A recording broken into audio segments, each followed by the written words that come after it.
चित्तान्तरदृश्ये बुद्धिबुद्धेरतिप्रसङ्गस्मृतिसङ्करश्च. This sutra explains that if the mind tries to focus on or perceive another mind, it results in confusion and a mix-up of memories. This is because focusing on another mind can blur the clarity of one's own thoughts and experiences, causing a mixture of different memories and mental states. In short, trying to understand or focus on another person's mind can lead to confusion and mix-up of your own memories and thoughts. चितेरप्रतिसङ्क्रमायास्तदाकारापत्तौ स्वबुद्धिसंवेदनम्. This sutra explains that when the mind completely identifies with the object it is focusing on, it reflects that object perfectly. In this state, self-awareness naturally arises because the mind becomes a clear mirror of the object. This state leads to deep understanding without interference from other thoughts. In short, when the mind fully focuses on an object and becomes one with it, true self-awareness emerges, allowing the mind to clearly understand both the object and itself. Drashta-drashyoparaktam chittam sarvartham. This sutra explains that the mind is influenced by both the seer and the seen. When the mind is connected to both, it gains the ability to perceive and understand all things.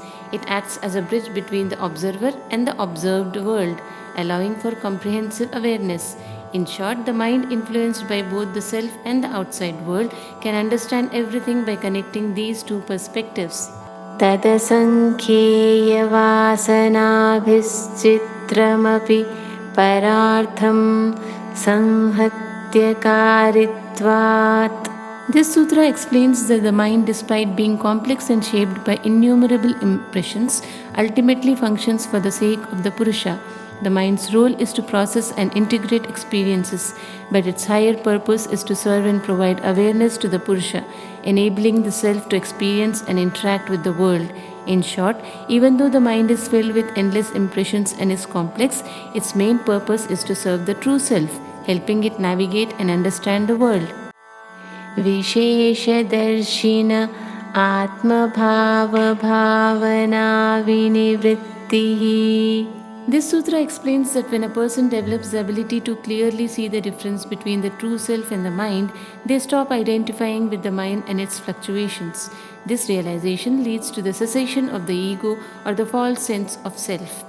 The person becomes free from attachments to the mind's activities and thoughts. In short, when someone truly understands the difference between their mind and the true self, they stop identifying with the mind's activities and experience freedom from the ego.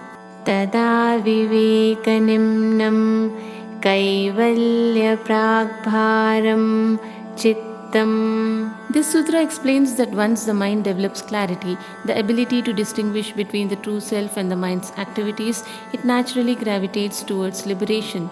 The mind becomes focused on the path to ultimate freedom and detachment from worldly illusions. It is inclined towards wisdom and no longer distracted by external influences. In short, when the mind gains clarity and can see the difference between the true self and mental distractions, it starts moving towards liberation and ultimate freedom from illusions. Tachidreshu pratyayantarani sanskarebhyah. This sutra explains that even after gaining clarity and moving toward liberation, distractions may still arise in moments when discrimination falters. These discriminations come from past impressions, which are deeply ingrained habits or patterns of thoughts.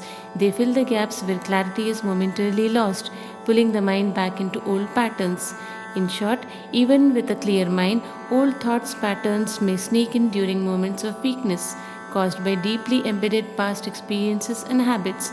These past impressions can briefly distract the mind from its path to liberation. Hanamesham kleshavaduktam. This sutra explains that the distractions or disturbances that arise due to past impressions are removed in the same way as kleshas. Through consistent practice of awareness, discrimination, and self-discipline, one can eliminate these distractions, just like overcoming afflictions that cloud the mind. In short, the way to remove distractions that come from past habits is the same as how we overcome mental afflictions, through awareness, focus, and discipline. This clears the path toward mental clarity and freedom. प्रसङ्ख्यानेऽप्यकुसीदस्य सर्वथा विवेकख्यातेर्धर्ममेघः समाधिः.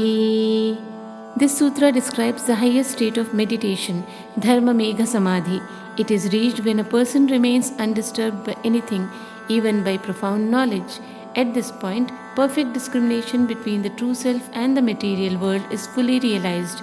In this state, the mind is completely absorbed in righteousness and all mental afflictions are dissolved.